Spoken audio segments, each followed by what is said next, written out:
વંદુ આજે સાંજે આપણને જમવામાં એટલે કે વાળું છે નું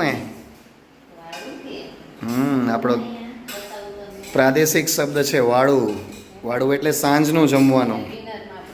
હા, ડિનર તો હમણાં કહેવાય, બાકી તો વાળું જ હોય.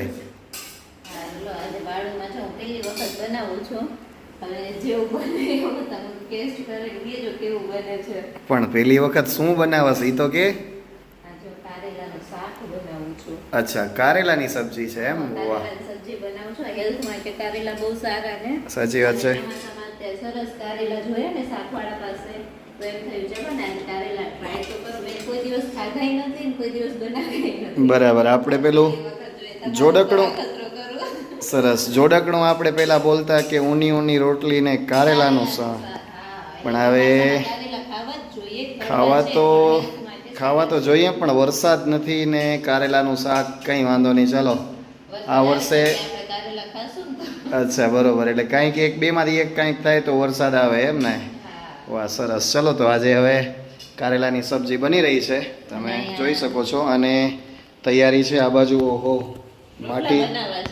માટીની દાથરી છે, બરાબર ને? મતલબ એમાં રોટલા બનશે. વાહ, સરસ. ચાલો તો તાવડી પણ આપણી પાસે એવી જ હશે, દેશી. વાહ, સરસ. વાહ, સરસ સરસ. ચાલો, વાહ, વાત સાચી. પણ એના માટે મને બળતણ કરવા જવા પડે, તો વળી એક દી રજા રાખીને વળી બળતણ કરવા જવા પડે તો. બરાબર બરાબર, કાંઈ વાંધો નહીં. ચાલો એ કરીશું. તો હવે વાહ, સરસ. તો આજે હવે મકાઈના રોટલા અને કારેલાનું શાક છે, સાંજનું ભોજન. હા, વાહ, સરસ સરસ. ચાલો તો હવે જોઈએ, હવે જમવાની મજા લઈએ.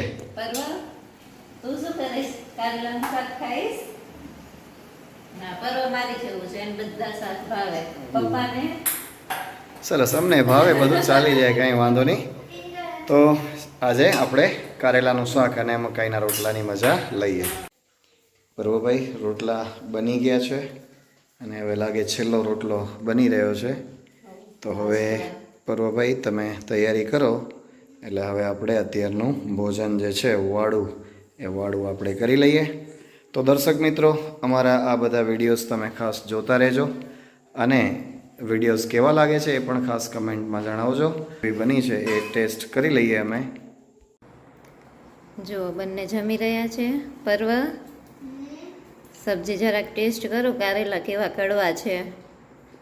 અંદર ચણાનો લોટ, ખાંડ, ગોળ બધું નાખ્યું છે, તો કડવાશ ગઈ કે કેમ કારેલાની? કેવું લાગે છે?